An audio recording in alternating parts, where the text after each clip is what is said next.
Hey guys, so we got the sawmill 90% complete, needing tires put on it, and I wound up getting some used tires, and I don't have no way to put tires on, mount them on the wheels, so I'm gonna do it the hard way.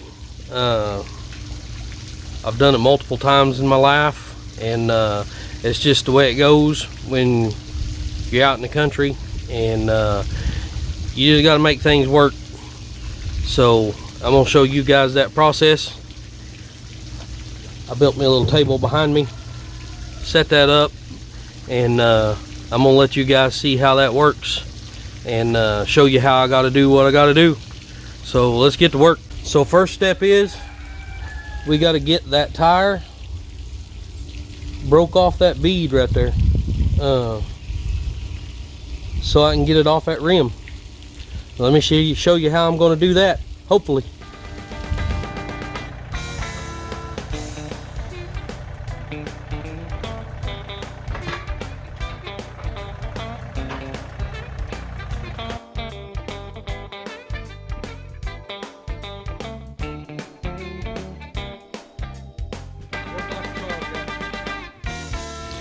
All right, y'all, so do this multiple different ways. At the tire shop, we used to use old transmission fluid. You can use motor oil, you know, just whatever. Dish soap, you can make a mixture with some dish soap and water and spray on here. Come to find out, we're out of dish soap today, so that ain't gonna happen. This is the next best thing I've got, so that's what I'm gonna do here.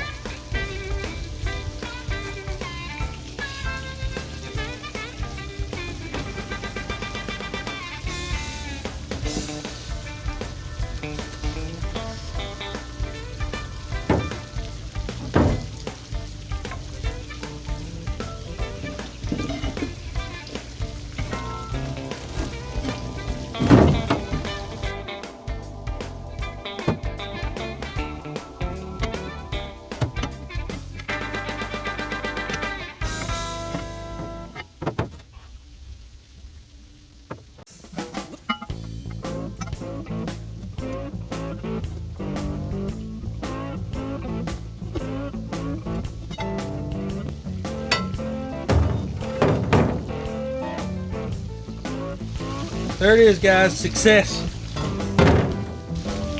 So you want to rub down the outside of the rim, or the inside edge of the rim right here. Make sure it's clean. Flip it over, do the same on the other side. That's where your seal comes from when you mount your tire.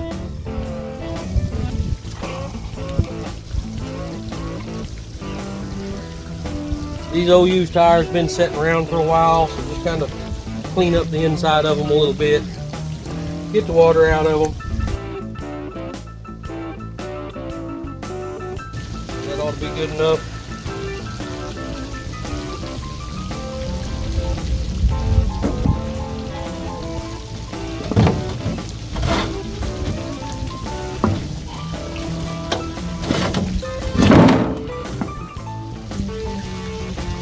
Bottom bead on.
There it is, guys, it's mounted. Now I just got to get some air in it, get it put on the trailer, I've got 3 more of these to do.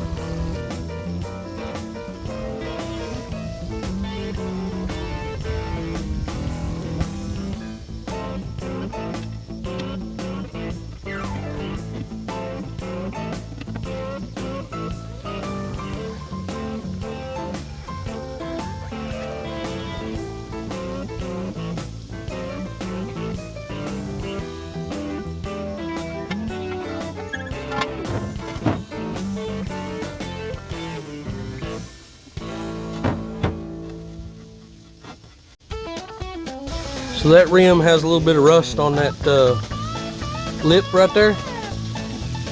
I'm gonna go gather the grinder up with a wire brush and clean that up a little better.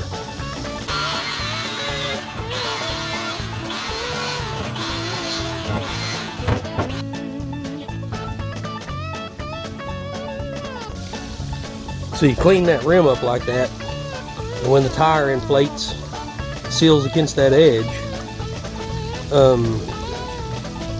it prevents it from leaking around the rim, which 90% of the junk I have around here leak around the rim because the people I took it to at the tire shop didn't clean those rims up like they should. So that's what you're supposed to do.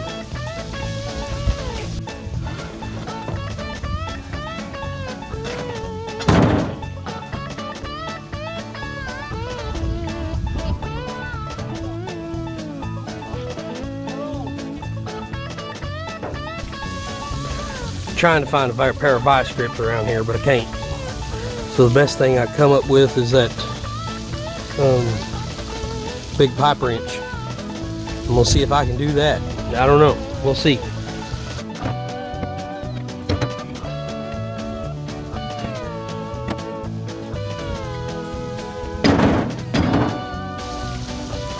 Okay guys, it's that simple.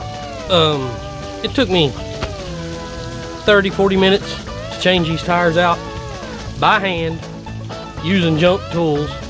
Just in case anybody noticed, I was using one of my clamps, my wood clamps, but this one's broke all to pieces anyway, junk. So I was just using the bar for a wedge or a pry bar. It's good and thin, so it fits in there good and works perfect for a pry bar to put them tires on. Had I loaded them up in the car, drove all the way to Shawnee, paid somebody 25 bucks a piece to mount them for me, and come back home, it would have probably took 4 times as long what I could do right here at the house by myself. I do have to put new valve stems in all of them. I've got valve stems, like I said, around here somewhere. I just got to find them. Got an air compressor. Ain't no big deal to air them up. So that's the way the poor boys do it right there, guys.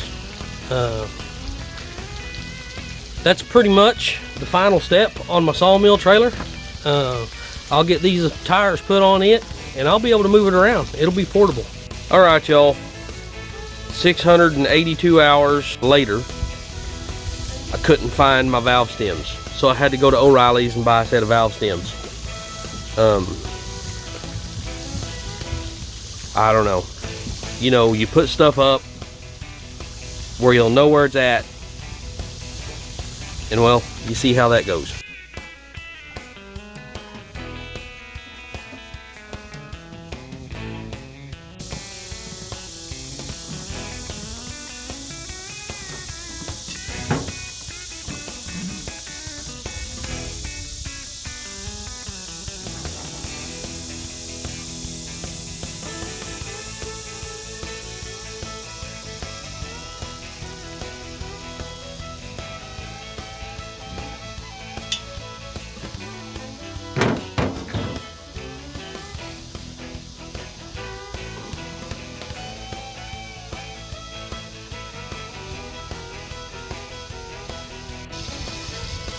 So guys, I sent Jen, well, Jen had to take Emily to work earlier. So I told her while she's in town, just swing by Atwood's and pick me up some of the small valve stems.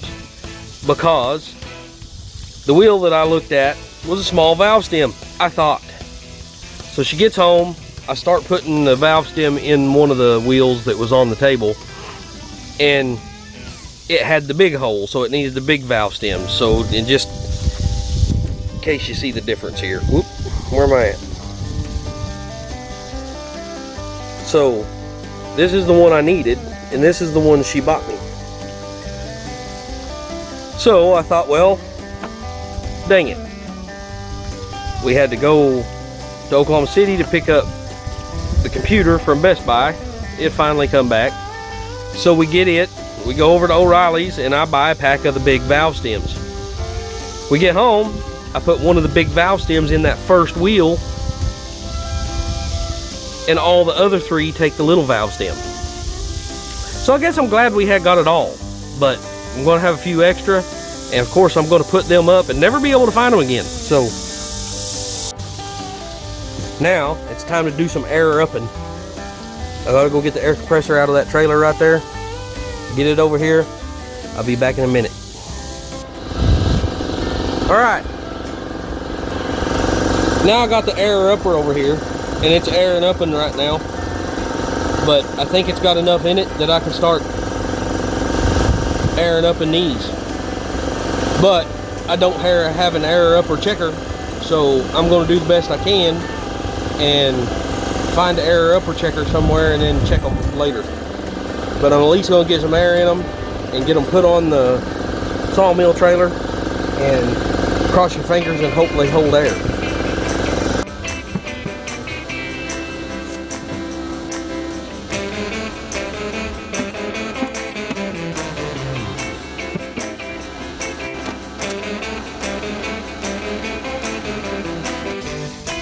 All right, y'all, now let's get moved over there and get them put on the trailer.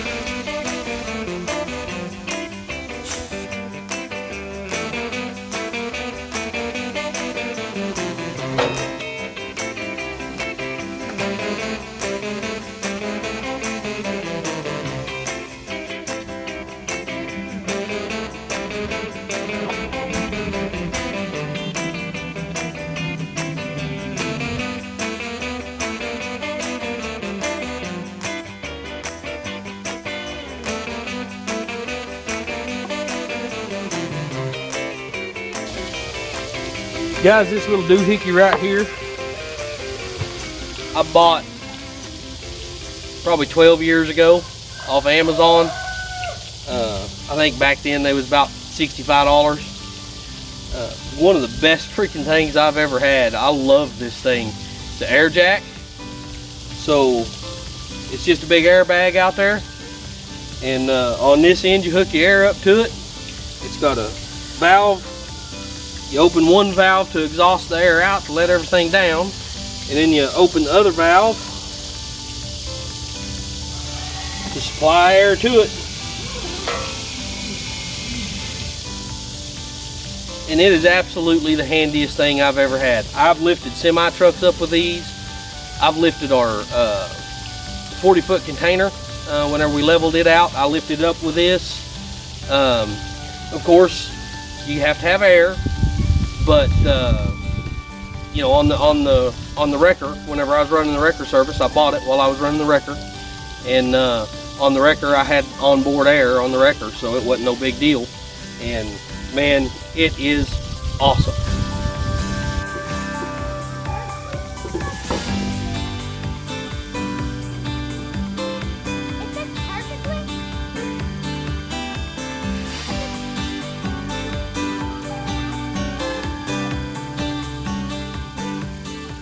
Alright guys, I'm back. I had to take a little bit of a break and go pick Emmy up from work. So here we go. Let's get this last tire on.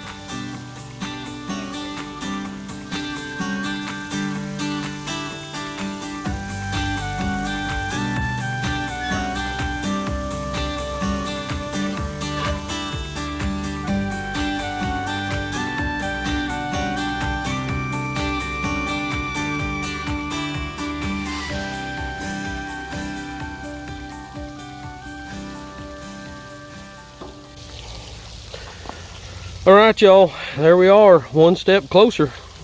It's movable now. I've still got a attach my light boxes back here. The wiring is ran, so I've got to attach the light boxes, wire everything in, so I'll have tail lights and blinkers and all that good stuff. I'm going to have to build some fenders to cover these wheels with, or cut tires with, but the one on that side is going to have to be removable because that's the side I load my logs from. So it can't be in the way, and I don't want to be, you know, either that or I'm gonna have to build it extra heavy duty so it don't get damaged. But I think I'm just gonna make it removable. Just a few more little touch-ups. Jen wants to paint it. It's not that big a deal to me because, you know, I'm all about functionality and not looks, but she wants to paint it. I did put a block here that my winch will go into, so I can put ramps on the other side, use this winch to winch a log up onto the mill in case it's bigger than what my tractor can actually handle to pick it up and put it on here. Because now, with it being on this trailer, it's so high up off the ground. I was able to do it before where it was mounted, but I don't know that I'm going to be able to do it now on really big logs. My tractor just won't pick them up. So that's another thing we're going to be able to do now. I've got to get this all mounted, wired in. I've got to get a battery mounted up front. I got me a toolbox. I've got to get it mounted on the front to keep my cant stick and all my extra log stops and all that good stuff in. I took the old jacks, the stabilizer jacks out from under the RV, which come out from under this. I cut them down, made them fit, so I've got 4 stabilizer jacks on it, 2 on the back side, 2 here in the middle, and I'd like to have 2 more up here and maybe even 2 more right behind the tires right there, just to help stabilize it whenever you're loading it and unloading it with logs, help from tearing anything up. We're getting so much closer, guys. I mean, it's usable as is, but I've still got more to do to it to make it roadworthy, and we'll see what happens. If you like what you've seen, don't forget to like and subscribe. Leave me a comment. I'll put a playlist up over here and one of my other videos up over here. Follow along, guys. We'll see y'all later.